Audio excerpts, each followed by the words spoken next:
ফকির লালন শাহ মানুষ ভজনা কথাটার মধ্য দিয়ে ব্যক্ত করেছেন।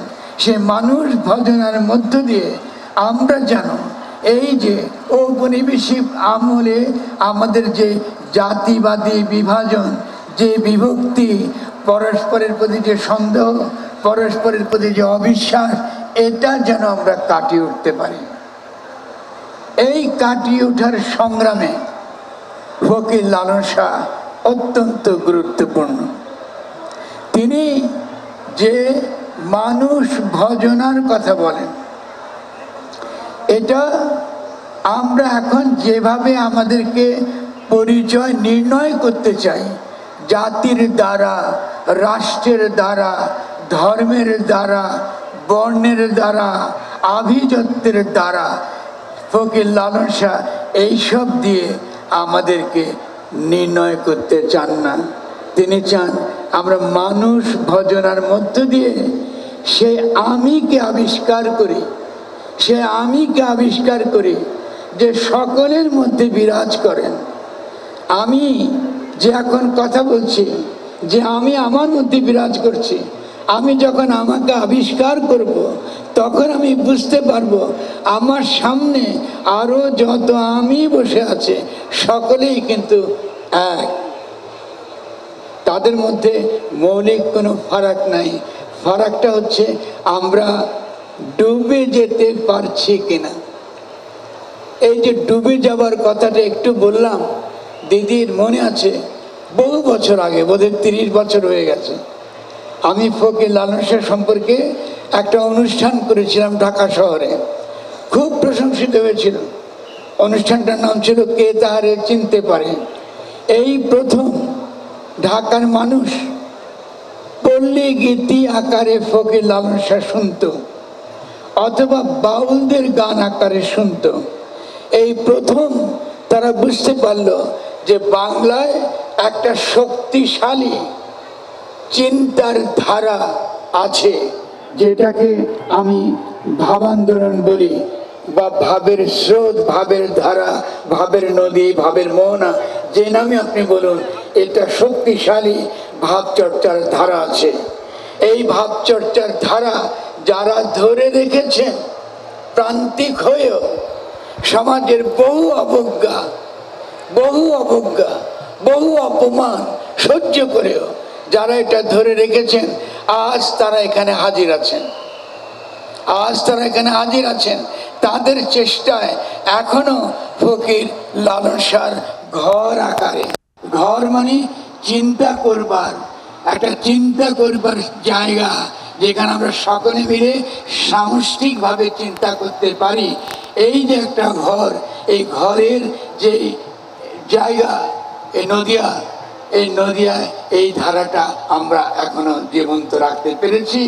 এবং গণ অভ্যুত্থানের পরে, জুলাই গণ অভ্যুত্থান পরে এই ধারার সঙ্গে আমাদের নতুন যোগ ঘটছে।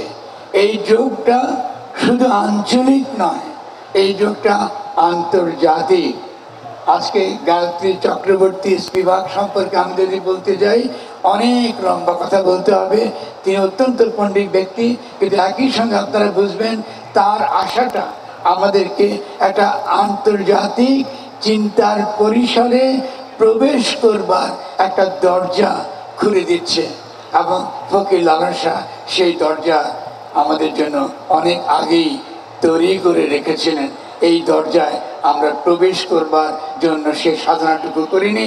আজকে এই অনুষ্ঠানের মধ্য দিয়ে সেই সাধনার দ্বারটা আজকে এখানে আমরা উন্মোচিত করা হলো, এটা খোলা হলো। এই জন্যে আমরা যারা এই অনুষ্ঠানকে সার্থক করে তুলেছেন, আমাদের প্রশাসনের সকলে, তাদেরকে আমি ধন্যবাদ জানাচ্ছি। একই সঙ্গে আমি দু একটা কথা বলে আমার বক্তব্য শেষ করব। আমরা এই অনুষ্ঠান সফল হোক, এটা আমরা সকলে চাই। একই সঙ্গে আমরা দীর্ঘকাল ধরে একটা দাবি সকলকে জানিয়ে আসছি, যে এই নদিয়া, যেটাকে আমরা এখন কুষ্টিয়া বলি, এটাই নদিয়ার মূল জায়গা। এই সম্পর্কে ফকির লালন বলেছেন, নদিয়ার ভাবের কথা ফকির লালন জানে কি তা। এই যে বিপুল ভাবের যে সম্পদ, এই নদিয়াকে আমরা, এই কুষ্টিয়াকে আমরা একটা আন্তর্জাতিক সাংস্কৃতিক নগরী আকারে গড়তে চাই। আপনাদের সকলের সহযোগিতা আমরা চাই, সাধুগুরুরা, ভক্তরা চায় এই কুষ্টিয়া একটা সাংস্কৃতিক নগরী আকারে এটা গড়ে উঠুক। এটা প্রথম। দ্বিতীয়ত হলো এই যে লালনের, যেটাকে আমরা মাজার বলি, আমরা সাধুগুরুরা এটাকে বলি ধাম। ধাম যেটা স্মৃতি এবং স্মৃতি তর্পণ, একই সঙ্গে তার তত্ত্ব পর্যালোচনা, এই সমস্ত কিছু মিলিয়ে যে জায়গাটা, যে পরিসরটা, এটাকে আমরা বলি ধাম। শুধু মাজার বলি না, ধাম বলি। এই ধামে এরও আমরা আরো যেন সরকার এই ধামকে আরো বিকশিত করবার, এখানে জ্ঞান চর্চার, সঙ্গীত চর্চার, সাধনার একটা শক্তিশালী ক্ষেত্র আকারে যেন গড়ে তোলে। এবং আমি নিশ্চিত যদি আমরা এই ধামকে গড়ে তুলতে পারি, এই ধামকে গড়ে তুলতে পারলে এটা সমগ্র উপমহাদেশে এবং সমগ্র বিশ্বে জ্ঞান চর্চার, ভাবের চর্চার, সাংস্কৃতিক বিভিন্ন ক্ষেত্রগুলো চর্চা, সঙ্গীত তো বটেই, নাট্যকলা থেকে শুরু করে সমস্ত কিছু যদি আমরা চিন্তা করি, তারই একটা শক্তিশালী ক্ষেত্র আকারে এটা গড়ে উঠবে। এবং বাংলাদেশ শক্তিশালী একটি জনগোষ্ঠী হিসেবে, বাংলাদেশের জনগণ শক্তিশালী রাজনৈতিক গোষ্ঠী হিসেবে বিশ্বে নিজেদেরকে হাজির করতে পারবে। আজকের এই অনুষ্ঠান বাংলাদেশের বিশ্ব পরিসরে, বিশ্বভাবের পরিসরে, বৈশ্বিক চিন্তার পরিসরে প্রবেশের দিন। আমরা সেই দিনটি আজকে এই অনুষ্ঠানের মধ্য দিয়ে আমরা ঘোষণা করলাম।